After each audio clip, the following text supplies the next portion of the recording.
I'll tell you what, I did size it. Darren said he thinks. Is that our first? Is that talking Darren thinks he loses to Jake. Mate, you know when he fought Nate Diaz, I was there, and when he got out the ring, I was sizing him up. I thought, oh, he's a lump. I know I'm a bit late, but where's my seat? The boys told me I was actually sitting down for this. What? The boys told me I was actually doing this. Well, you're not. You drafted in. You've always got to steal the show. Well, no, it's not. What? What should I do It's then? not about you all the time, Jamie. Shall I just do an intro or something? Yeah. I haven't prepared much, but... Just do an intro, come on. Season's beatings from the wonderful Monaco. Ho, ho, ho. As the festive period brings in the end to the calendar year, it's a chance to be grateful for what we have and look ahead, but it's also a chance for a period of reflection. Gathered here today, an esteemed panel of guests from boxing royalty to look back at the best moments of 2024 on DAZN and beyond. From the biggest nights, the biggest events, the best knockouts, the biggest upsets, the biggest controversies, and the must-see fights of 2025. Introducing first, former WBC World Cruiserweight King, Mr. Tony Bellew, former IBF World Flyweight Champion, Mr. Sonny Edwards, Matchroom Chairman, Eddie Hearn. Eddie, remember, this is a group discussion. We've heard the Del Boy story about the table hundreds of times. Let everyone That's a funny way to hand in your people. let everyone join in and have a go. Mike Costello, legend of the commentary desk, Mr. Mike Costello. No worries, son. Been up close and personal for all of the biggest fights this year. Mike Costello in the house. New York Boxing Hall of Fame MC. He told me to mention that, but I wasn't supposed to say that. But our very own MC, Mr. David Diamante, and former IBF World Middleweight Champion, Mr. Darren Barker. Darren, I've got a few... Yes, Jamie, that will do you, mate. I need to give you the letters, though. Just hogging the life out. Well, you're supposed to be my friend, and... Just tearing the backside out of it. Just Yeah, make but the you're the one who's coffee. You're supposed to be the nice guy. Give me that. And I thought the fight was going to be shit. And if you watch when I say the first score, Richardson's face, he thought he got jobbed. Yeah. Know what fight I want to see in 2025? Bambi anyway. Fight of the year. And we can all agree this one's Holly Boys.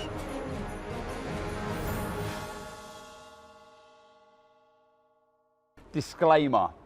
Fury Usyk and the show here in Monte Carlo hasn't happened yet, so for all you busy sobodies, don't get too aggressive in the comments. Right, first one.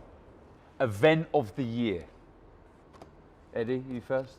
I'm going to say a few before I give my final pick. Because, you know, I like to string things out a little bit, right? Just like I did with your career, or not really. Number one, and not even from, we're talking event, right? We're not talking about fight, we're talking about spectacle, we're talking about moment. Joshua against Ngannou. Number two, Fury Usyk. Number three, Joshua against Dubois. My 2024 event of the year is Fury against Usyk. Ooh. Don't even have a fighter in the race. If you would have beaten Frank Warren 5-0, would it have been that? Probably, yeah. But why even bring? Why even bring it up? I didn't even put it in my selections. I mean, Whose side are you on, Darren? Yeah. No? Just answer the question. Yeah, Just answer great. the Yeah, question. yeah. Sonny? But I think AJ Dubois, Riyadh season at Wembley. Also, you know, I had a fight that I worked with Ishmael on the card as well. That was a great roller coaster, and I was a part of it. So I'm gonna say that.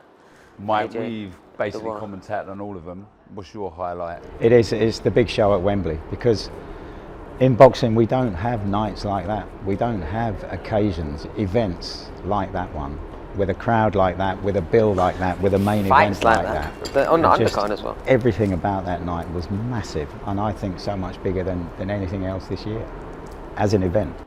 it's very different us looking at that fight, absorbing what's happening because we know him, but just like imagine being a punter there and just going like, oh my God, like, I mean, because it was thrilling, wasn't it? I mean, thrilling, it was brutal and it was one-sided. And but unexpected. it was still thrilling. Where does that rank in your all-time? Well, I mean, event-wise, Yeah. right up there. I mean, enjoyment-wise, right down the bottom. Dave? I think it has to be AJ Dubois. I think there's no question that fight was so enormous, that event. And I think it was almost so big that it took AJ. And he was, when the bell rang, he almost forgot he was in a real fist fight. Dubois didn't forget that. You know, Dubois, right from the start, came hard, came with the jab, came with the right hand behind it. And it was almost like, you know, when we did Katie Taylor Serrano at the Garden the first time, Katie, there was that moment where she sat and she just kind of took it in. But when the bell rang, she was ready for business. And it was almost like this was so big, AJ was just a little bit, you know, taken. When the bell rang, he was kind of like, all right, let's just, you know, see what's going on here. Dubois was like, this is a fist fight. It's interesting, like, whether fighting in London suits him or not. Like, if you look at the performance, it might just be coincidence, but like the performances in Riyadh, I know it was Otto Wilde and it was Ngannou, but it does take him completely away from all of that noise and drama. Obviously, I think the War and Joshua fight was the big events. No one can beat it. I mean, you've just got to look at who was singing in between fights. One of the Gallagher's singing. It's nuts. So it's crazy. It's a huge spectacle and show. As regards to Josh, and I was there the night he beat Klitschko. I just think it's part and parcel of being a fighter. You adapt and you change. Your style adapts, and you just move differently as time goes on. You become more aware of your surroundings. You become more aware of your deficiencies, of your weaknesses, and you box differently. That's just boxing. It's like the psychological scars. Every time you step in the ring, you're not the same person that steps out for People- a good or bad reason. Boxing's the only sport in the whole world where you still lose a bit of yourself even when you win. Where Josh is at the moment, in my opinion, that's just where he's at. He's going to fight with a style now where he just doesn't come out all gung-ho and let his hands go and just freely just want to knock people out. He'll come out and he'll want to have a measured approach and he'll want to box his way in. Where sometimes he just needs to go, you know what? Fuck it. I'm just going to let my hands go and see what happens. I think establishing a mean jab off the bat is a great way for AJ because he has such a long reach. And a good jab from AJ is like a power punch. I agree with you, Dave, but Daniel Dubois' jab is like a right hand, and you don't want to exchange jabs with someone like him. And someone like Daniel Dubois' greatest asset is his confidence. As soon as he gets a little bit of confidence, he's a problem for anyone. You take away that confidence in the first few shots, you hit him with a right hand as soon as you come out, you're diminishing his confidence second by second, round by round. You cannot afford to let someone like Daniel Dubois come out, take centre ring, throw heavy shots at you and catch you with something early. You've got to meet him head on straight away. You've got to knock that confidence out of him. He's a confident fighter. We've seen it before. For someone like Josh, just come out and put it on him. One of the highlights of that whole week for me was the weigh-in. That was phenomenal. Yeah. Trafalgar Square. Has Trafalgar Square ever been hired before? I mean, the whole Trafalgar Square was closed off. And it was rampacked. You know, banged out there. It was phenomenal. I have to bring it up again, Ed, and I'm sorry, but the whole concept of a promoter versus a promoter. Oh, actually, it doesn't. It was Yeah, special. but I know, but if we've established it's not won, the award, yeah, we don't have to keep going on about it, do we? I mean, when someone wins an Oscar, yeah, and everyone's talking about the Oscar-winning film, they don't talk about another film that also someone quite liked, yeah, and keep going on about it all the time. Just mention it once. Right, so we'll go AJ Dubois, runner-up, 5v5. No, runner-up Fury Usyk. How can we not talk about that? Was a fight. I didn't have either fighter in the main event. I was completely gripped by greatness, the undisputed World Heavyweight Championship, and I thought the fight was going to be shit. I thought two guys who are, you know, fiddly, right, reactive, you know, a couple of good counter punches as well, and it was just a brilliant heavyweight fight. Drama. Amazing that Usyk, you know, the little middleweight, backed him up and beat him up, and could have well stopped him. Should have stopped him. Let's be honest. Let's all be brutally honest. You give him a standing count when he shouldn't have. Let's all be honest. Well, we say he shouldn't have. The ropes were holding him up. That's within the rules to give a standing eight. They were holding him up on which time? The first time, the second time, or the third time? They were holding him up on every time he fell. So why'd you give him a count on the third one? We know you're the biggest Usyk fan, blimey. I'm just saying, I'm just stating facts. He gives him a count on the third one when he's about to fall down, but the other two when he's about to fall down, he doesn't do anything. The ropes gets hung 3 times. Standing counts. You should be counted when your glove touches the canvas. His glove never touched the canvas. I agree. I don't think you should be counted when the ropes hold you up, because you're stopping the opportunity for someone to finish the fight. And that's what happened in that fight. If they wouldn't have counted then, he would have stopped him or knocked it's him not out. a no rematch is due.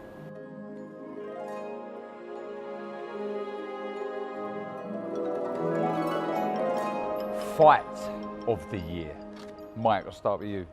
Yeah, mine again, going back to what Eddie's been saying, is one that doesn't really have to take much time thinking about. It's Usyk against Fury, because of all it meant to the sport.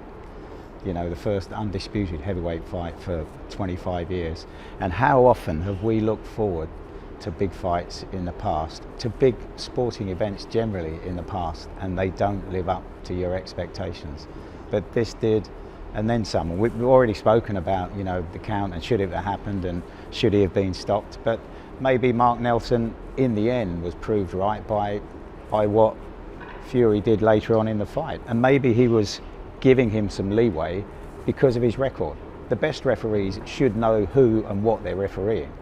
And looking at Fury's record of salvaging himself in fights, then maybe he was worth a chance. And you know, I said on another documentary that it's borderline miracle that Fury won the last round on all 3 judges' scorecards after what happened in the 9th round. But it was that kind of fight. It was threatening to turn again if it had been 15 rounds. It was threatening to turn all over again. And the best fights turn one way and the other and back again more than once. Sonny, fight of the year. You going to put yourself up for this? No, I'm not. I'm going to do a Tony here and say Bam versus Estrada.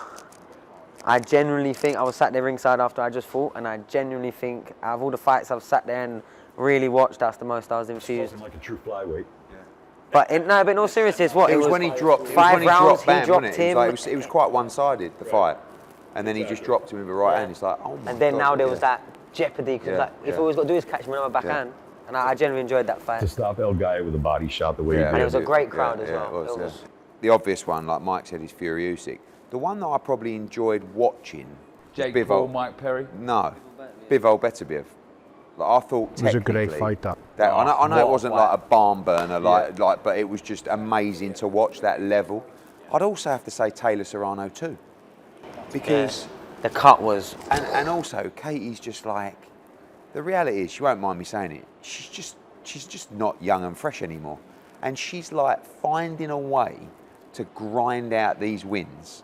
3 or 4 rounds in, you're like, this fight's over, she's done, and it's just like, and then she outboxes Serrano early, and then she outfights her on the back half. I thought she won 6-4, but you know, it can go either way. But it's like, she knows she can't box that style anymore because she's so tired, so she just stands and holds her feet, starts backing Serrano up and fighting, and it's just like, so I'm going to go for that actually, Taylor Serrano too, because it's just, we got back to the change room, and she sort of sat, and she doesn't say a lot in the change rooms, and she was sitting where Sonny was, and I was sitting here, and I went, "You all right?" And she went, "It's not easy anymore." I said, "Anymore?" I said, "It ain't been easy for about 5 years." I said, "Katie," I said, "you look like you're done after 3 or 4 rounds." Like, oh no. I said, "I don't know how you do it." She goes, "No, do I?" Like, as if to say, like, you know, and it was actually that point where I was thinking, oh, I wonder, and then about 12 hours later she was going, "So who do you think's next?" And I was like, here we go again.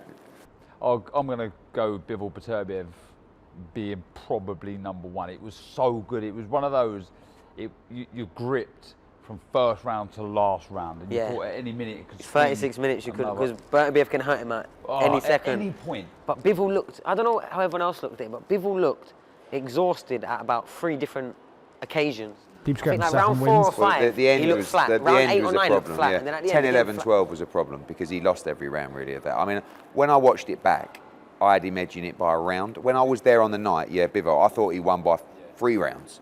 But the end of the fight was a problem. Championship rounds. Yeah. And it was the body language a lot. Here's the question. In the rematch, even though I think more people thought Bivol won than Beterbiev, but people did think Beterbiev won, who's the favourite? Beterbiev. I think you've got to go Beterbiev. Purely because he's the only one who can hit If him. someone has beaten someone, he has to go in the second fight favourite. Yeah, but how many times? Yeah, but how many times? Yeah, but That's what I said to you the other day. No, but I said to you about Fury it's so Usyk. close. I said, I don't know how anyone, gun to head, can pick Fury to win that fight. I think he can. But, like, how can you... I'll tell you how. Because I think that... Yeah, but, all right, then. No, but I'm asking you, not can he win, do you think Fury will win? I'm going to choose Usyk. Yeah, that's what I'm saying. But I do think Fury has a very good shot, because I think there are rounds that I think he didn't take the early part of the fight as serious as he should have. And I think there was a point in that fight where I really thought he actually might stop Usyk early in the fight. But at the same time, He was flowing, wasn't he? He was like on the road. He was doing really But well. Usyk always And does that in the middle He was rounds. using the He distance, slows down. he was using his length, but then that's when the tides turned. Once he got his nose broken, things all changed. Also, shout out, speak to Fabio Wardley, Fraser Clark. That was Great an fight, yeah. epic battle. Are we talking about the first one? That We're not talking about the second one, are we? incredible fight. And like, do you know what I'm going to say? Because I've done before the bell all year. Aaron Bowen versus James Todd recently was unbelievable. That was the best 6-round fight I think we've ever had on record. Yeah. By the way, it wasn't supposed to be. It wasn't supposed to be, but it was. Bowen pulled it out. Wow, that was in Birmingham. What a fight. Do you know what? Fighters are all missing out. It was an absolutely great fight. Hatton and Flynn. Yeah. They One or two? absolutely wellied each other. Both. They just wellied each other for 20 rounds. I think there's a lot of value in those 10-round area titles, Mate, English it titles. You know, means like Evenly matched fights, Yeah, so an yeah. actual He came in level that rematch fights. and gave it absolutely, like he emptied the tank. The kid gave it, and I've got to give him credit for that. He didn't have to take that fight. He could have just said he felt off it and he, get him in. You could have took him another route, but he didn't. He thought, I'll just give it a go, face it, and he went it and he gave it everything. He emptied the tank. So it's not my best fight, but I just wanted to give props to And he got so much more respect in Yeah, I think defeat so. than the kid Yeah, ever yeah, got. yeah. So So- he was going through his winning vein. Taylor Serrano 2, Bivol Beterbiev, Fury Usyk. The Croc, Lewis Crocker, Yeah. and Conor Walker. Yeah, fair play. Actually. Come on, man. Yeah, that was an unbelievable It's just fight, such a good tear-up. And Conor Walker, Could have he got the always- decision, He really. always brings it. Yeah. Yeah. He's so fun to watch. Upset of the year. I'm going to go first. Yeah. I bet you say the same as me. I'm going to Just got go a feeling. Anthony Kakati, No, Joe not that one. Cordina. Yeah. Yeah. For Yeah. me, I was I was. I, no. I was shocked. to And be it was fair. the way that he beat him. I mean, I Yeah. do think he hit him on the break, But but he did batter him. I mean, he took it to Catchy's him. been underrated for Yeah, strong. many I years. agree. Since he beat Massive. Sam Bowen, Yeah. that's when I was really like, okay. Frampton's always Massive spoken about super. how- They have. The Irish my boys one? have talked about him. Liam Paro Subrelmatis. That's the one of the whole. Because And to wake up and see that he beat him, I was just like, wow. In his own backyard, like you said, the homecoming, Cloto, Tito Ortiz, Tito, Felix Trinidad, the ringside, people like that must be so inspiring for him, having them guys all there supporting him. And after that fight, that made me think Hitchens was. but Hitchens is very good. He's a very tough. Very, I beat watched he's him on when his- he Never boxed. going to beat Hitchens. Was it Zepeda he boxed? Yeah. I came over and when I was doing a media Styles, spot, Styles yeah. make and fights. he just put him in a box from the first second to the last. I'll tell you what wasn't an upset, but people thought it was, which was just a terrible bit of matchmaking, was Bacoli against Jared Anderson. He's a carbon copy of Michael Grant. That's what Jared Anderson is. It's been built up and built up. He faces someone, now don't get me wrong, You're comparing Bacoli to Lennox Lewis? no, Michael Grant come up against Lennox, obviously, but the writing was on the wall for Michael Grant before he fought Lennox. With Jared Anderson, it was the exact same. As soon as he stepped, I mean, Bacoli's not even, let's be brutally honest, we call him Bacoli world class now. Khalil Ko the other night against Gallegos. It was a very big upset. It's one of those fights where Khalil Ko was just on that tear and he started knocking guys out, and you can't believe your own fucking bullshit.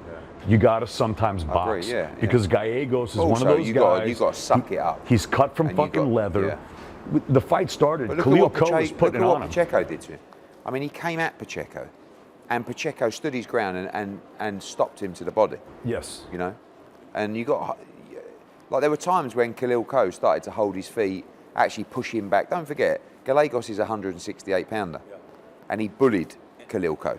Well, who's not a at the big beginning, 175. but over time. Yeah. It was like that war of attrition.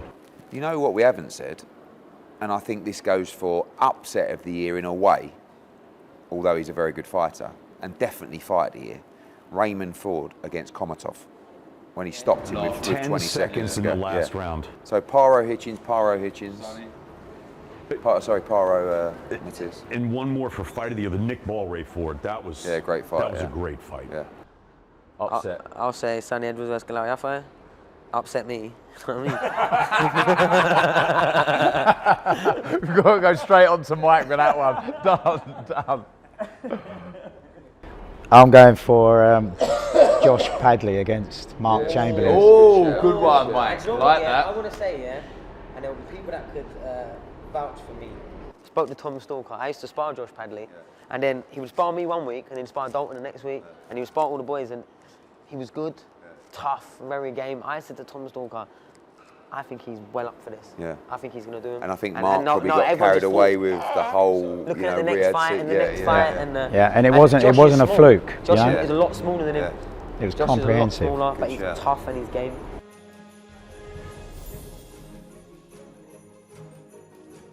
Knockout of the year.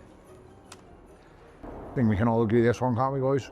For me, I've never been this close to a more brutal knockout than AJ versus Ngannou. The way that man fell on the canvas, The size of them as well. it was frightening. It's like he didn't react to the punch. It was It's just like it came all the way, hit him as clean as it came. It's like hitting a pad. AJ hit him as hard as he Yeah. could. It's like- that was for me. Like there's normally like a flinch. There's normally like, and he just, I mean, there's fights that you're going to talk about with Ford, the drama aspect. wasn't a But for knockout, that, it was a stoppage. I don't know how that can be. Like beaten. the ones that make you go, and for me, one of those was Wardley Clark too. yeah, it's Like Damn it. the That's first what I was shot gonna say. kind of stuns him, and then he second fights breaks back, his and then he face. goes in with his left hook, right, bang, right, and it's just like that was It's the that was marking on the devastating face. power punching. yeah. The difference I in the was, face when he hits him, Yeah, I that's know. what shocked me. I was genuinely instantly concerned. I thought, I was shouting at the TV, why is he still in the ring? Why is he not rolled out straight away? His face was like here, and okay, thank God it was just a jaw. But it could have been much, like, that damage could have been a whole, like, it could have been different. never seen that. That swelling could have been different. The And dint in his face, I've never seen that. hit him right round the In corner all the of the years back of of the boxing, jaw. I've never seen someone's face dint in, and I thought he's got to go to hospital immediately, because I've watched boxing all my life. Like his I've brain, never seen like, could have Is that been. yours then? And Ngannou was asleep. Yeah. Like the weight of the thud on the when he hits the floor, that's a knockout. Like what Fabio done against Fraze was, it's a heavy shot. Yeah, it's damage. It's the brutal part of the game. I mean, to be honest, you'd rather have what happened to Ngannou happen to you rather than Fabio, rather than Fraze, if I'm being totally honest, because you're just asleep. You don't know nothing about it. You just wake up and back to normal. And less damage as well. Yeah. Whereas Fraser And you took see an the absolute pummel. footage online, both of those knockouts of Joshua in the dressing room beforehand and Fabio Wardley in the dressing room beforehand. Joshua's punching right through the target with the right hand, bang, and what he does to Ngannou. And then Wardley's just tapping away at the lead hand of Fraser Clark, and then bang. What is yours, Mike? Mine's, I'm not going all esoteric, but he really is a favourite fighter of mine, a Japanese kid, Junto Nakatani. Terrific. He beat a fella from the Philippines, Victor Astrolabia, and it was the most beautiful technical knockout. He's a lovely southpaw, and he was just pouring away with a jab. He threw a couple of jabs with no intention of landing them, but then, you know, Astrolabia just covered up. Bang, beautiful left hand from the backhand, body shot, down he goes, and was never getting up. It's absolutely glorious. I mean, it's just boxing at its absolute top class best. Dave, so you're going Raymond Ford. The drama aspect. I think with 10 seconds left in a fight, I mean, it wasn't And a you're knockout. behind. Yeah, he was down, wasn't he? He was down. behind. Confirmed as well, wasn't You he? know, to win a world title, and he's obviously technically very, very skilled, but he's starting to really crack. He is, yeah. He's starting to get his man I thought strength. he beat Nick Bull. I did. I did. I know it was a very close fight, but I thought we were unlucky not. As a champ, you know, I just felt like we were unlucky not. to get 7-5, that. 8-4. I We've got thought. to get away from that because he's the champ, or because Bellew's the champ. No, I know, but like. I think just outside feel- of that, but- I feel but like the reality is, I I know was we've got to surprised. get away with it, but it's still a fact. Like you. You have to rip it I had from four- the Yeah, champion. I had I don't actually agree. Kolmatov turned away. You know, he turned away. So I mean, if the ref hadn't jumped in, Ray would have done him. So, but it wasn't a cold knockout. If you want to go with that, sure, you can go with the Ngannou. But I mean, at the end of the day, if AJ hits you with that right hand at full force, he knocks out anyone on the planet. I mean, And by the way, besides maybe Francois Botha. yeah, and by the way, I was in the ring, and he was out.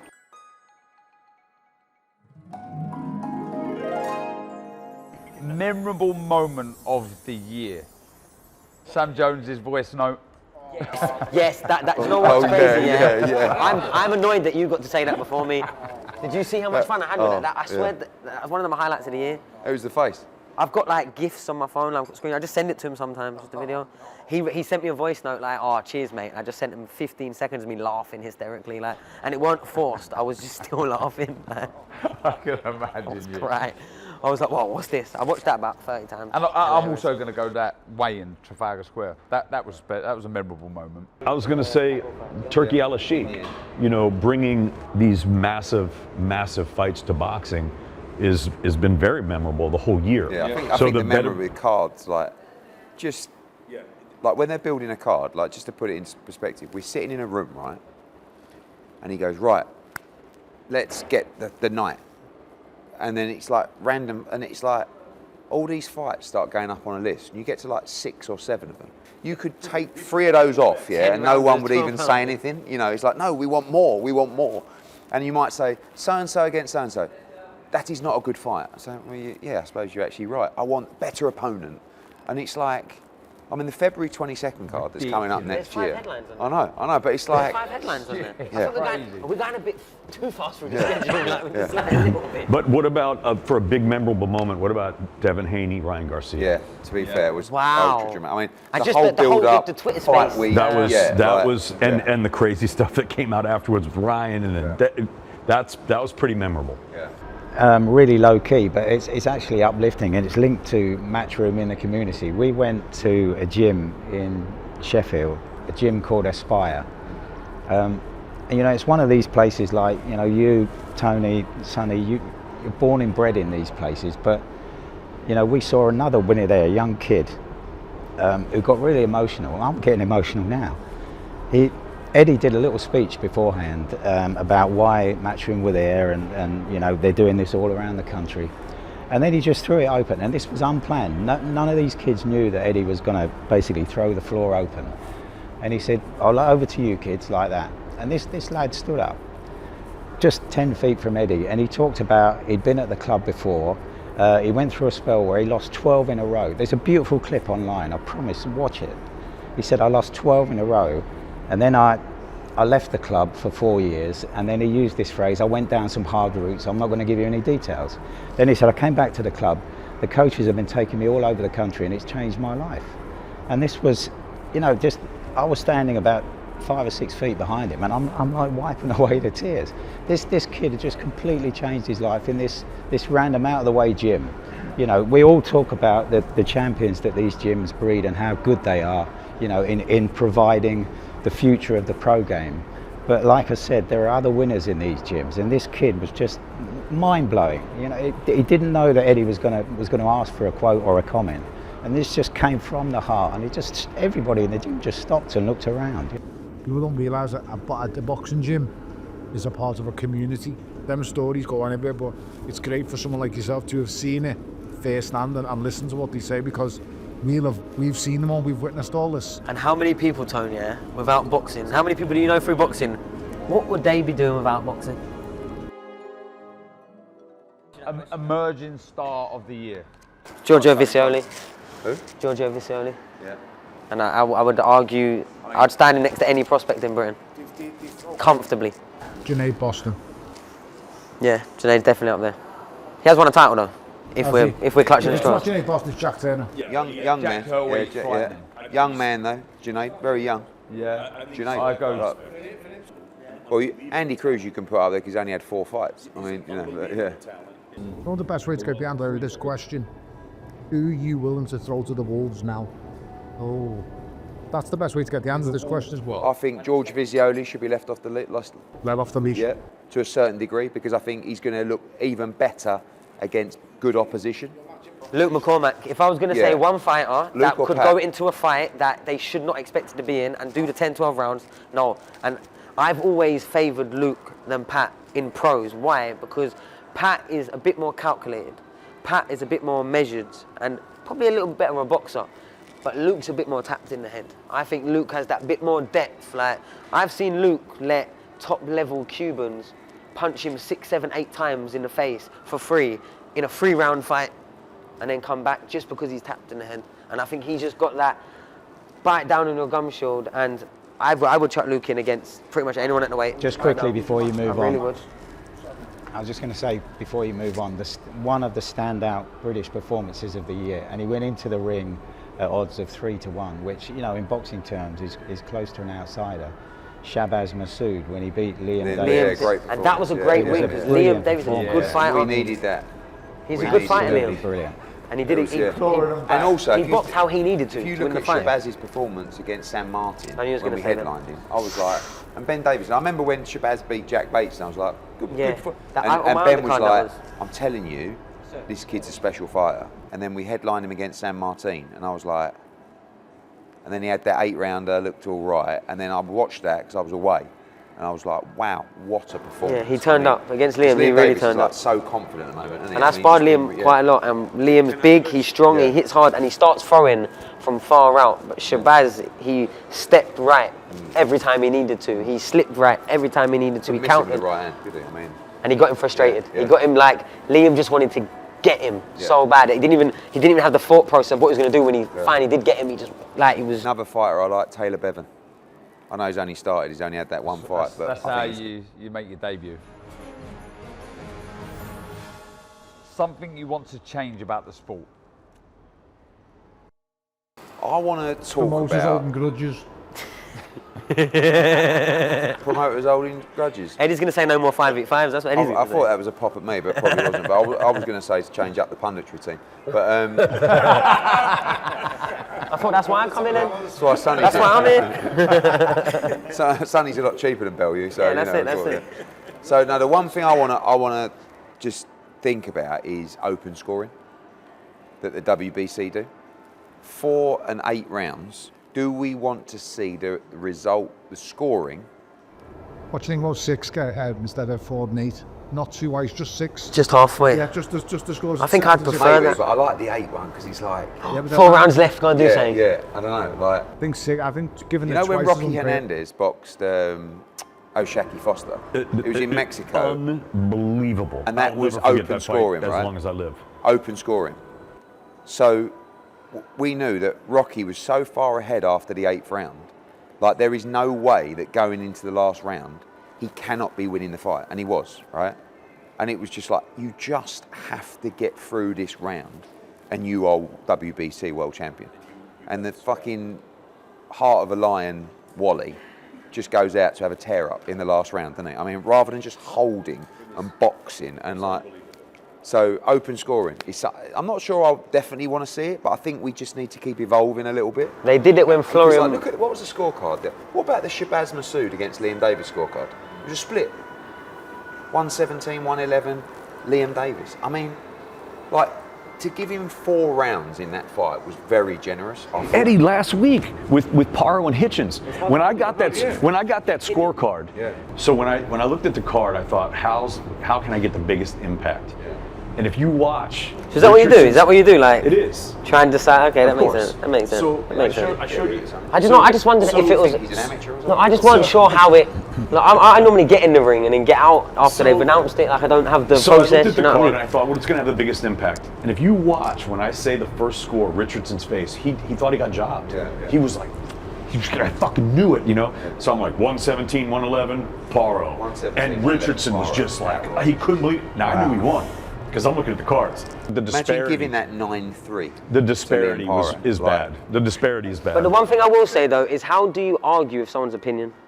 That's where boxing kind of always explain. it goes back in, and that's why I would love the explanation. But explain, I get that. Because I'm not saying you even right, I'm not saying you're wrong. a written Just report tell would be us what you've nice. seen. You know, like tell a us what you've written breakdown of just a couple of words. Why I the scored one it that way. the one I hate as well is like, do you score this on aggression or the cleaner work or something like that? It's like, that's got nothing to do with aggression. Do you know what I mean? It's like, just because you walk someone down, if you're not, But if you're you not can never landing, lose if a you're- fight, Ed. If you walk someone down and outland them, you cannot. It's impossible Yeah, but what to I'm lose. saying is a lot of time you don't outland them and you don't land at all. But it's like, oh, it's a close fight. I'll go with him because of the aggression.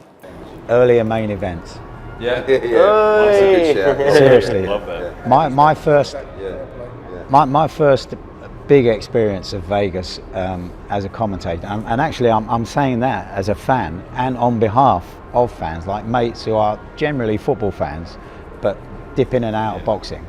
You know, that time and again, why was the main event on so late? You know, and I'm not active online, but I don't live under a rock. I see people saying, oh, well, I couldn't wait for the main event, I went to bed.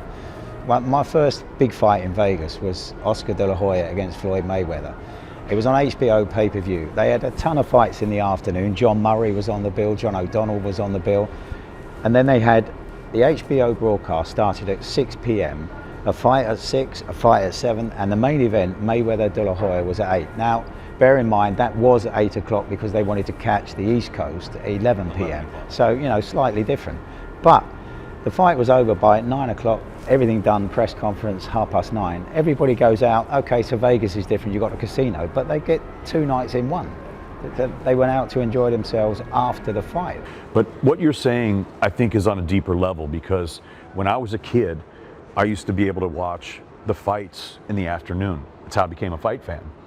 And the new generation of fighters, or of fans, these young kids, can they stay up till midnight, 1 o'clock? Will their parents let them do that? We've got YouTube in this generation. Well, you can just watch it in the morning. Right, and that's one thing. With DAZN and with these streaming platforms, they can watch it after. But there's still, watching sport live is different, right? Because again, they're on social, so you're gonna see, you probably see the highlights. So to have it in the afternoon when kids can watch it, we're building the new fans, new generation of fans.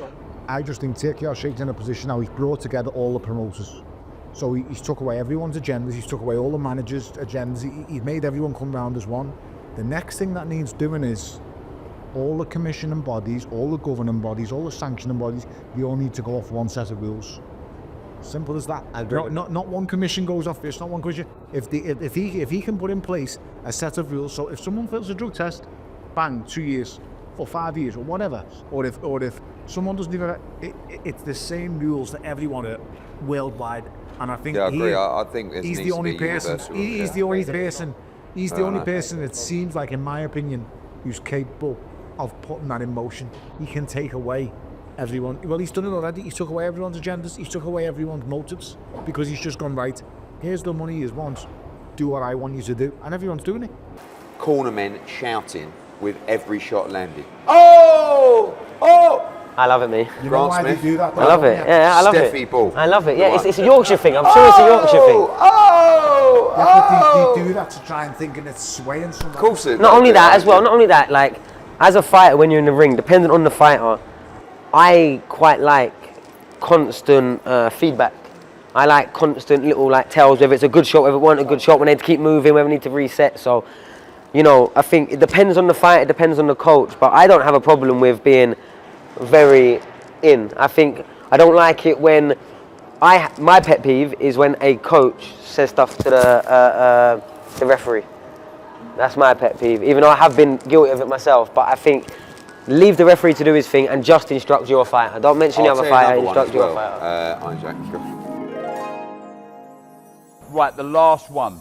Must see of 2025. I'll start with you, David. Must see fights of 2025. To be honest, I'm really excited about Benavidez Morel. I love this fight. Yeah. I love this fight. I've been waiting for this It's a ballsy fight. I can't believe they made the fight. I can't believe he made the. I mean, I'm so happy. But only because because he didn't look great in his last fight, Morel. I think that's why they've made the fight. Really? Morel's a savage, man. I mean, this it's a guy great coming fight. from Cuba. He's made a home in Minnesota. And you know, a lot of these Cuban fighters, they always had like the technicality, right? Known as dancers. But a lot of them have come over and started training with Americans, and they're now learning how to really punch. And Morel's one of those. Didn't look great in LA though. No, he didn't. I think that's why they've taken the fight. I think it's a great fight, and I love that fight. Mike? One at home and one internationally. One at home, I want to see Ben and Eubank. I think it's every bit as big, might even be bigger than it was 2 years ago. And internationally, going back to what we were saying earlier on about Junto Nakatani, I want to see Bam move up, bang at bantamweight. That's one of the great international fights. Tremendous fight. Shakur against Tank. Oh yeah. I think it's a great fight. I think Shakur is unbelievable. That can be made. I mean, and also, although I thought it was quite humble. He might be retired next year, Tank. Yeah, I know. I was quite like, he seems to be losing a little bit of hunger for it, really, Tank, by the sounds of things. But who knows? But Don't believe what you read on social media, mate. Puts it out there for a reason. the British fight that I would love to make, obviously Ben Eubank and obviously Fury against AJ. But I will also go with one that's been made, which is Boatsy against Callum Smith. Yeah, great Love fight. that fight. Great fight. Sonny? There's a few more. Do you know what fight I actually want to see? Chantel Cameron against Sandy Ryan. But you know one fight I really want to see? And I don't know why. Lawrence Okoli versus Dillian White. Yeah. I really want to see that fight. I think Lawrence is going to be a problem. A better heavyweight than cruiserweight, I think. Yeah. He's heavy on this. He's massive, And he's still isn't he? quite quick. You know what I mean? He's still got some awkwardness I about. don't think he's ever been quick, but he's big and he's dangerous. I'll give you that much. I'd like to see Opataya versus the winner of Bivol Beterbiev. I'll tell you what's a I like great one of fight them as well. Opataya v Usyk. Yeah, that's the fight. I'll come back to it. That's the fight. Promise you. Nah, No, Opataya can go up. Opataya can go up. Know what fight I want to see in 2025? Bam v Inoue. Yeah. Bam v Inoue. You can't get I better think than that. Bam will be moving to bantam sooner than he thinks. I think, like, he was dead at flyweight, really. Like, he just, that fight with you was like, you know, he said he was only really working off about 5% when he beat you. MJ, Muradjan Akhmadaliev. I'll tell you what, listen, let me tell you something now, right? I know, but look, Inoue's a favourite in the fight, he's unbelievable. The fact, like, and every time I say he's ducking Akhmadaliev, people go, oh, I promise you, like, he's fighting everybody else. He's taking care. Yeah, I know, but like, he behind the scenes, they are doing everything not to fight MJ. Yeah, I think that fight should. He's a good fighter, mate. He's a strong fighter. Let's get it right though. Inoue would fight MJ. Yeah, it's just This is the the team people don't around. like the fight. Yeah. Yeah. No, the trainer don't like it. The manager don't like it. It's like, So is Turkey now? Has Turkey got Inoue on board? I think he's trying to. Yeah, and he said to me, like, what's the best fight for Inoue at 122? I said Akhmadaliev, and it is. There's no other fights at I 122. believe he should still be the unified Yeah, I thought he champion. beat Tapala. It's a poor performance, but yeah. That cost him a fortune. If he stays unified there, he fights him for undisputed. Are you even filming this anymore? No one's. Everyone's just talking amongst themselves. Well, that is the end of year review. Jamie, more tea, please.